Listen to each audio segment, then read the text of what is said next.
Hi everyone, hope you are doing well. और आप सभी का मोस्ट वेलकम, हार्दिक अभिनंदन, स्वागत ईगल आई के ऑफिशियल एप्लीकेशन पर। आज अपन टॉपिक स्टार्ट करने जा रहे हैं टाइम एंड वर्क। इसी टॉपिक को अपन एक नाम से और जानते हैं, वर्क एंड वेजेस, है ना। टाइम एंड वर्क को एक नाम से और जाना जाता है, वर्क एंड वेजेस, काम एवं मजदूरी, है ना, कार्य एवं मजदूरी। तो सबसे पहले हम कुछ कंसेप्ट मैं आपको क्लियर कर देना चाहता हूं, बिकॉज ये आज का इंट्रोडक्शन और बेसिक कंसेप्चुअल क्लास है। जो चीजें अपन आज सीखेंगे और जब अपन क्वेश्चन को पढ़ रहे होंगे तो सेम डे अपन सारी चीजों को नहीं कवर करेंगे। आज जो कंसेप्ट अपन करने जा रहे हैं बेसिक कंसेप्ट है, ये हर कैंडिडेट को पता होना चाहिए। यानी आज की क्लास जिसने नहीं की है, आगे जो क्लास करेगा उससे पहली बार टाइम एंड वर्क पढ़ेगा, मेरे हिसाब से उसको समझ नहीं आएगा। इसलिए आज की क्लास जरूर ज्वाइन करना और ध्यान से समझना। जब हम टाइम एंड वर्क पढ़ते हैं तो यहाँ पे तीन चीजें आपको देखने को मिलेंगी। एक कंसेप्ट आपके सामने होता है वर्क एफिशिएंसी। क्या होता है भाई? Work efficiency. दूसरा टर्म आपके सामने होता है टाइम, और थर्ड आपके सामने टर्म होता है वर्क। ये तीन वर्ड इस पूरे चैप्टर में आपका पीछा नहीं छोड़ेंगे, बात ध्यान रखना, और इन तीनों का मीनिंग समझना बहुत जरूरी है। आप सबसे पहले समझो कि वर्क इफिशियंसी का मीनिंग क्या है। वर्क इफिशियंसी का मीनिंग है एक पर्टिकुलर यूनिट पे, टाइम यूनिट पे जो भी आदमी की कैपेसिटी है वर्क करने की, जो क्षमता है, जो उसकी क्षमता है काम करने की, इसको अपन हिंदी में बोलते हैं कार्य क्षमता, वर्क इफिशियंसी को। तो इसी बात को अपन बोलते हैं वर्क एफिशिएंसी। जैसे एक आदमी अगर एक दिन में 500 किलोमीटर, ज्यादा नहीं होगा 500 किलोमीटर, मान लो 50 किलोमीटर दौड़ सकता है एक दिन में, और एक आदमी एक दिन में 20 किलोमीटर दौड़ सकता है, तो अपन बोलेंगे कि पहले आदमी की जो वर्क एफिशिएंसी है वो 500 किलोमीटर पर डे है, और जो दूसरा आदमी है उसकी जो वर्क एफिशिएंसी है वो 20 किलोमीटर पर डे है। यानी जो व्यक्ति एक दिन में एक पर्टिकुलर टाइम यूनिट में जो भी वर्क करता है एक पर्टिकुलर यूनिट में, उसको अपन उसकी इफिशियंसी बोलते हैं। ठीक है, चलिए तो अब समझेंगे। आपसे सबसे पहले मैं क्वेश्चन बोलूंगा, बहुत छोटा सा क्वेश्चन दे रहा हूं आपको। A can do a work, A can do a piece of work in 10 days, है ना। ठीक है, and we can do the same work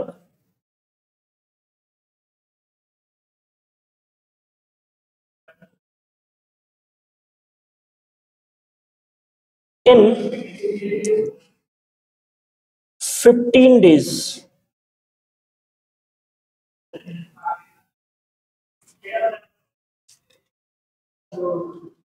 when they start work together.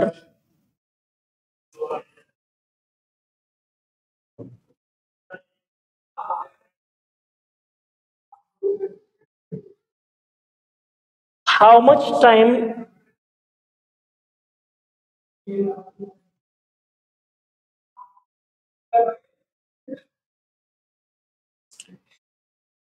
it will take to complete, यानी इस काम को होने में कितना वक्त लगेगा। तो सबसे पहले दो चीजें समझो आप कि ए अगर किसी काम को 10 डेज में करता है तो हम इस बात को शॉर्ट में ऐसे लिख सकते हैं, ए के सामने एरो लगा के। बी किसी काम को अगर 15 डेज में कर सकता है तो इस बात को हमने लिख दिया बी 15 डेज में लगा सकता है। अब ये जो आपके सामने टाइम गिवन है इसको अपन बोलते हैं टाइम। ये क्या गिवन है? टाइम। ठीक है, बिल्कुल। अब टाइम के बेस पे अपन वर्क निकालेंगे और वर्क होगा क्या एक्चुअल में, यहाँ पे ये तो बताया नहीं कि कौन सा काम कर रहे हैं उन्होंने, तो अपन टाइम के बेस से वर्क आइडेंटिफाई करेंगे, खुद से वर्क कंसीडर करेंगे। तो हम मान लेते हैं कि अगर 10 दिन काम कर रहा है ए, 20 दिन 15 दिन काम कर रहा है बी, तो एक ऐसी यूनिट वैल्यू ले लेते हैं जो दोनों का जिसमें डिवाइड जा सके। तो हमने एलसीएम ले लिया इनका 30, तो 30 यूनिट हमारे पास वर्क आ गया। कितने यूनिट वर्क आ गया? 30 यूनिट। ये टाइम गिवन है और इसके बेस से हमने एलसीएम लेके क्या निकाल दिया? वर्क निकाल लिया। अब देखो ध्यान से समझना, ये 10 दिन में अगर 30 वर्क करता है तो एक दिन में कितना यूनिट वर्क करता होगा? तो 3 यूनिट वर्क करता होगा। अब यूनिट में इसीलिए लगा रहा हूं क्योंकि वर्क नहीं पता मुझे क्या वर्क है, तो अपन यूनिट कंसीडर कर लेते हैं उस चीज के लिए। ठीक है, 10 दिन में अगर 30 वर्क हो रहा है तो एक दिन में 3 यूनिट काम होगा। 15 दिन में अगर 30 काम हो रहा है भाई तो एक दिन में कितना काम होगा? तो 2 काम होगा। बिल्कुल ठीक है। अभी बोला है कि they start the work together, जब वो साथ काम करेंगे तो ए 3 काम करता है, 3 यूनिट काम करता है, बी 2 यूनिट काम करता है, तो दोनों मिलके एक दिन में कितना काम करेंगे? तो ए प्लस बी जब मिलके काम करेंगे तो एक दिन में ए प्लस बी कितना काम करेंगे? ये 3 करता है, ये 2 करता है, तो टोटल कितना काम हो गया? 5। और टोटल वर्क है कितना? 30। तो टोटल वर्क है 30 और एक दिन में 5 काम करते हैं दोनों लोग मिलके, तो कितना टाइम लगेगा? तो 6 डेज। कितना टाइम लगेगा भाई? 6 डेज। तो यही कंसेप्ट हमको डेवलप करना है आगे सारे के सारे क्वेश्चंस में, कि अगर आपको टाइम ड्यूरेशन गिवन है तो आप सबसे पहले तो आप वर्क कंसीडर करिए, और वर्क कंसीडर होगा कैसे? एलसीएम के बेस इन दैट केस। बाकी आगे अलग अलग टाइप के क्वेश्चन में हम समझेंगे। दूसरा कंसेप्ट है कि आप उसके बाद वर्क एफिशिएंसी निकालिए, और बाकी का खेल क्वेश्चन के अकॉर्डिंग आप कर देंगे, कोई प्रॉब्लम की बात ही नहीं है।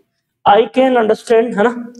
तो बेसिक का कंसेप्ट है ये, और आपको भी ये बात समझ आ रही होगी अच्छे से। चलिए ठीक है, नेक्स्ट प्रोसीड करते हैं माय डियर, है ना? वी विल ट्राई कि अगर यहाँ पे अपन कलर चेंज कर लें तो I think there will be no issue as well. चलो कोई प्रॉब्लम नहीं है। ध्यान से समझना, ए किसी काम को अगर 15 दिन में करता है, A can do a piece of work 15 days, B can do the same work in 20 days, and C can do the same work in 25 days, है ना? तो सवाल है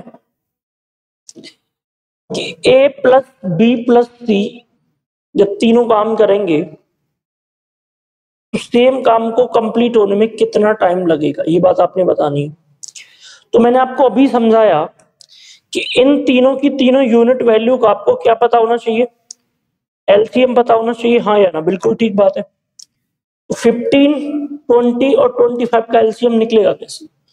तो आप एक बात समझो, आप जानते हो कि 25 का अगर आप ऐसा कोई भी मल्टीपल ले लो जिसमें 20 का भाग जाता है तो ऐसे बहुत मिल जाएंगे, लेकिन 15 का जाता है, ऐसा आपको ढूंढने में टाइम लगेगा, है ना?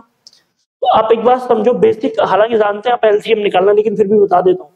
अगर किसी का माइंड नहीं काम कर रहा है तो आप 15, 20 और 25 को यहाँ पे लिख सकते हो, और उसमें आप डिवाइड लगाना शुरू करो प्राइम नंबर से। सबसे पहले 2 से जाता है, यहाँ पे 15, यहाँ पे 10 और यहाँ पे 25। फिर से 2 से जाता है तो 15, 5 और 25। इस बार 3 से जाता है, ये 5 हो जाएगा, ये आपका 5 ही रहेगा, ये आपका 25 रहेगा। 5 से डिवाइड लगाओगे तो 1, 1, 5, अगेन 5 से डिवाइड दोगे तो 1, 1, 1। अब ध्यान से देखो, आपके सामने एलसीएम निकल के आ गया है।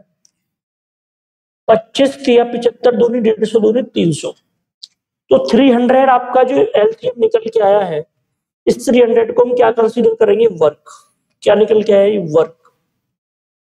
300 यूनिट हमारा वर्क आ गया। अगर 15 दिन में आपका 300 वर्क हो रहा है तो भाई साहब एक दिन में कितना काम करता होगा? बेसिक सा कॉन्सेप्ट है।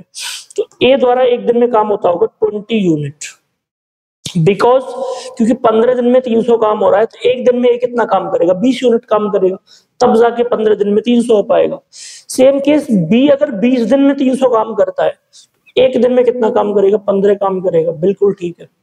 नेक्स्ट, अगर सी 25 दिन में 300 करता है तो भाई साहब बड़ा आसान सा कंसेप्ट है, आप जरा मुझे बताओ कि एक दिन में कितना काम करेगा, है ना?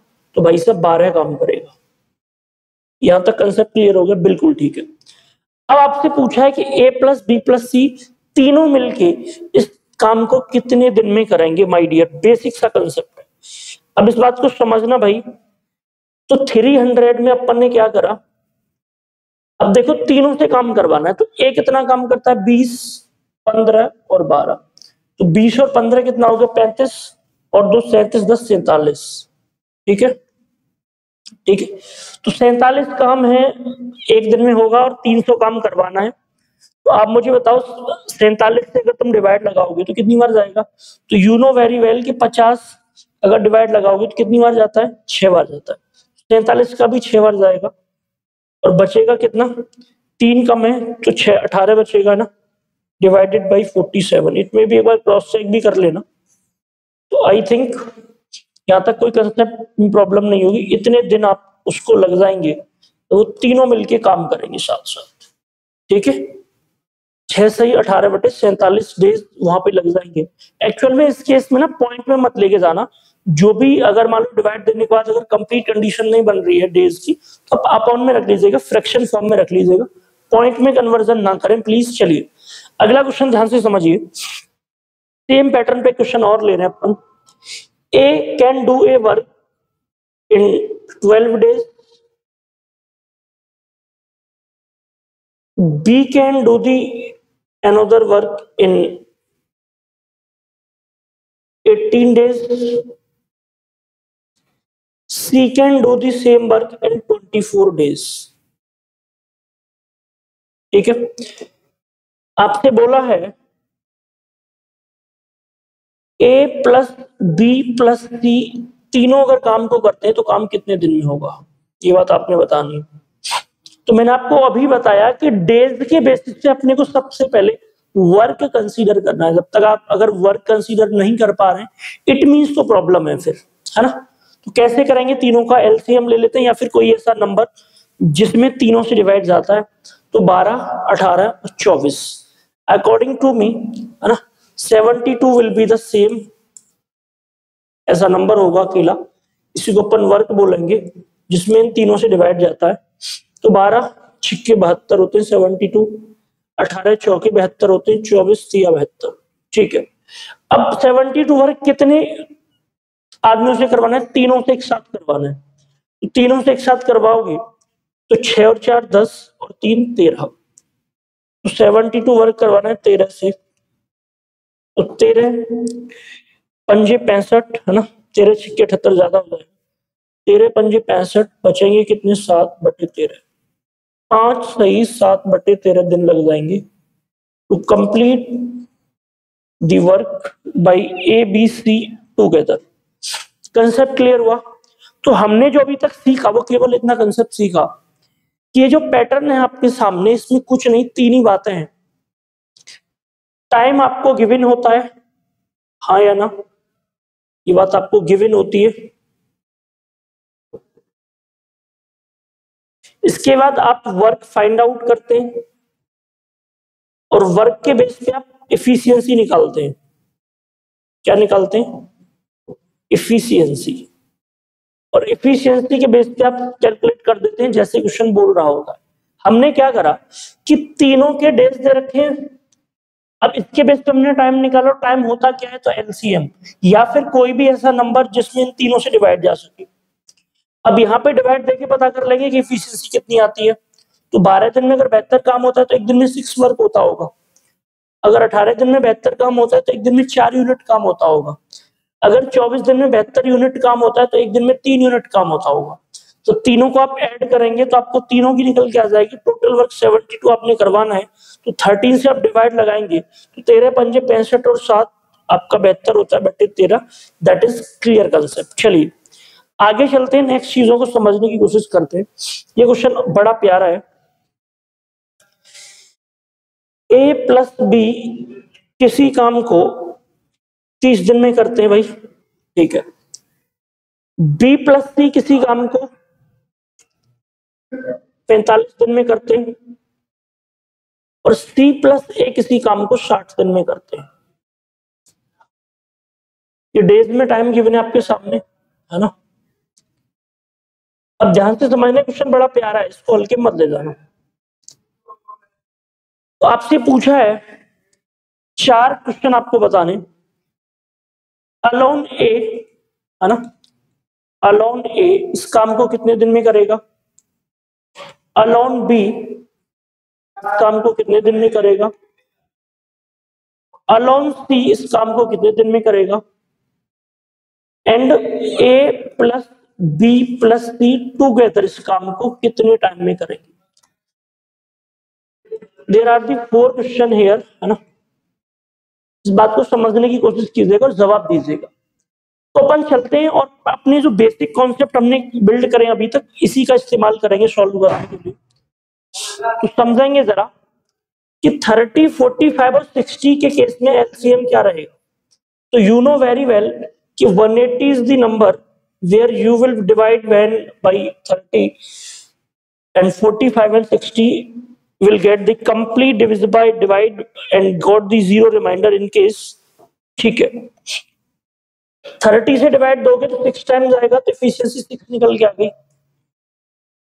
45 से डिवाइड दोगे तो 4 टाइम डिवाइड जाएगा, और 60 से डिवाइड दोगे तो 3 टाइम्स डिवाइड जाएगा। आई थिंक आपको विजिबल नहीं होगा, तो ये बात ध्यान से समझना, है ना। यहाँ पे 3 लिखा है, 4 लिखा है, यहाँ पे 6 लिखा है। अब आपसे पूछा है, लेकिन आप इधर पे ऐड करोगे तो इस बार, और यहाँ पे ऐड करोगे तो यहाँ पे वैल्यू तो डबल डबल है, बिकॉज पहले सिंगल आदमी काम करता था। तो अब ए अगर आप देखोगे ऐड करने पे 2 बार मिलेगा, बी देखोगे 2 बार मिलेगा, सी देखोगे 2 बार मिलेगा। ऐड करोगे तो 2a plus 2b plus 2c। यहाँ तक कंसेप्ट क्लियर है? बिल्कुल ठीक है। ये बात अब किसके बराबर होगी? तो यहाँ पे 6 और 4 10 और 3 13। अब ये तीनों लोग मिलके जब 2-2 बार आ रहे हैं 13 काम करते हैं, तो 2 कॉमन लोगे यहाँ से, तो a plus B plus C equal to 13, और यहाँ से a plus B plus C की वैल्यू निकालोगे तो कितनी आएगी? 13/2, है ना। ये यूनिट का काम निकल गया। इसको अपन बोल सकते हैं 6.5 आल्सो। तो यहां से एबीसी की पहले एफिशिएंसी निकाल लेते हैं। तो मुझे बताओ कि एबीसी तीनों काम करते हैं 6.5 और एबी दोनों लोग मिलके करते हैं 6। तो 0.5 किसका है भाई? एबी ने तो 6 कर दिया, तो सी वाला पॉइंट किसका एक्स्ट्रा है? एबी 6 कर लेते हैं तो 6 आ गया, तो 0.5 सी की वजह से इंक्रीज हो रहा है, बिकॉज एबी तो 6 कर ही लेते हैं। तो ए की एफिशिएंसी कितनी है भाई? 0.5। अभी इफिशियंसी आई है, टाइम नहीं निकल के आया। ए की इफिशियंसी कितनी है, इसको यहाँ पे लिख लेते हैं। ए की जो इफिशियंसी है वो है 0.5, और काम कितना है भाई साहब? 180। तो 180 में, सॉरी, ए की इफिशियंसी नहीं, सी की इफिशियंसी थी, बिकॉज ए बी का तो 6 है, तो सी का 0.5 आएगा। सी की इफिशियंसी है 0.5। तो मुझे बताओ कि काम कितना करवाना है? 180 कितनी इफिशियंसी से? 0.5 से। इसको 1/2 लिखोगे तो डबल हो जाएगा, 360 डेज। तो सी अकेला इस काम को कितने दिन में करेगा? 360 दिन ले जाएगा। ठीक है। अब नेक्स्ट एफिशिएंसी अगर निकालें तो बी और सी कितना काम करते हैं? 4, और तीनों मिलते हैं तो काम कितना करते हैं? 6.5। तो जब बी और सी 4 कर लेते हैं तो एक का काम है जो एक्स्ट्रा है, तो 6.5 4 से कितना एक्स्ट्रा है? 2.5। तो ए की इफिशियंसी कितनी आएगी भाई? ए की इफिशियंसी आएगी 2.5। ठीक है। अब टाइम कितना लेगा? ए अकेला काम करेगा तो काम कितना है? 180, और किस इफिशियंसी से काम होगा? 2.5। तो इस केस को अपन 2.5 को 5/2 लिख सकते हैं, और ये 2 ऊपर चला जाएगा नीचे से। ठीक है। तो 360, या फिर 5 से इसको काट लो, कितनी बार कटेगा? 5 या 15, और 5 से 3 दिया तो 15, उसके बाद 3 बचेंगे, 5 के 30, 36 दूनी 72, 72 डेज। तो भाई साहब ए इस काम को कितने दिन में करेगा? तो 72 डेज में करेगा। अब अकेला बी कितने दिन में करेगा? तो देखो, अब ए और सी वाला काम कितना होता है एक दिन में? 3, और तीनों मिलके कितना करते हैं? 6.5। जब ए और सी 3 करते हैं तो बचा किसका, बी का, और जो 6.5 हो रहा है वो बी की वजह से ही तो हो रहा है, बिकॉज ए सी तो 3 ही करते हैं, जब बी जुड़ जाता है तो 6.5 काम होता है। तो इस केस में बी की जो एफिशिएंसी आएगी वो आएगी 3.5, बी की एफिशिएंसी कितनी आएगी 3.5, और यहां से आप डिवाइड लगाओगे, अगर टाइम पता करोगे कितने टाइम में होगा, तो 180 अपॉन 3.5, इसको आप क्या कर सकते हो, आप डायरेक्टली इसको 180 अपॉन, इसको 7/2 लिख सकते हैं, 7 नीचे और 2 मल्टीप्लाई में चला जाएगा, तो आप 7 से अगर इसको डिवाइड दोगे तो नहीं जाएगा, तो 360/7 कर दो, 7 पंजे 35, कितना बचेगा 1, फिर 0 ले लोगे, 7 एकम 7, बचेंगे कितने 3/7 डेज, तो यहाँ पे आएगा 51 सही है ना, 51 होल 3/7 डेज। ये किसके द्वारा टाइम इतना लिया जा रहा है, बी के द्वारा। अब पूछा है कि तीनों लोग मिलके कितना टाइम लेंगे, तो तीनों का टाइम तो पहले से ही आ रखा है 6.5 या 13/2, तो आप क्या करेंगे 180/13/2, तो नीचे 13 गुणा 2, तो 360 हो जाएगा ये बटे 13, 13 दूनी 26 होता है, बिल्कुल ठीक है, 10 बचेगा, 13 निम्मा ज्यादा हो जाएगा, 13 सत्ते 91 है ना, तो बचेंगे कितने 9/13 दिन। तीनों जब काम करेंगे एक साथ तो टाइम कितना लगेगा, आंसर आ जाएगा 27 सही 9/13 दिन। I think that is a fine, कोई प्रॉब्लम की बात नहीं है, ठीक है भाई, आगे चले। बिल्कुल, तो नेक्स्ट, यहां तक हमने जो डिस्कशन करा इस सेशन में, ये बेसिक डिस्कशन था, मतलब कि जब हम कोई क्वेश्चन करेंगे तो ये बेसिक चीजें घूम फिर के वहां पे आएंगी, तो आप अगर हाइपर ना हो, टेंशन में ना आ जाए क्वेश्चन को देख के, इसलिए बेसिक कंसेप्ट मैंने आपके सामने डिस्कशन करे। कल यानी नेक्स्ट सेशन में अपन जब करेंगे तो डे 1 से यानी क्वेश्चन नंबर 1 से लेके क्वेश्चन नंबर लास्ट तक सारे क्वेश्चन अटेम्प्ट करेंगे, लेकिन कंसेप्ट आपकी क्लैरिटी होनी चाहिए। इस वीडियो का अगर रिवाइज करके दोबारा देखना चाहे तो देख सकते हैं, अच्छी बात है ये, जितना मल्टीपल टाइम्स रिवीजन रहेगा उतना आपका चैप्टर पे या सब्जेक्ट पे कमांड अच्छा बनेगा, बिकॉज अगर मैं इस क्वेश्चन को कर पाता हूँ इतने कम टाइम में, ये तो हमने समझाने के लिए इतनी कैलकुलेशन मैंने करी, मैं चाहता तो उस क्वेश्चन को यही ब्रेक कर सकता था। तो मेरा कहने का पर्पज इतना सा है कि आपको प्रैक्टिस मेंटेन करनी है, अगर कोई प्रॉब्लम आती है तो मैं आपको एक चीज इन्फॉर्म कर देता हूँ, ठीक है, आपको एक नंबर दे देता हूँ, कोई प्रॉब्लम की बात नहीं है, 9815207207, आप इस पे व्हाट्सएप कर सकते हैं, है ना, बिकॉज ये ऑफिस का नंबर है। अगर मान लो फिर भी अगर इस पे रिप्लाई नहीं होता है तो आप 9548994232 पे भी कांटेक्ट कर सकते हैं, ठीक है, इससे प्लीज कॉल ना करें, बिकॉज ये पर्सनल नंबर है, तो ओनली मैसेज, यहाँ अगर आपको प्रॉब्लम आती है तो आप कुछ भी कर सकते हैं, कोई प्रॉब्लम नहीं है। चलिए ठीक है, thank you very much, take care yourself, इतना प्यार देने के लिए, जय हिंद।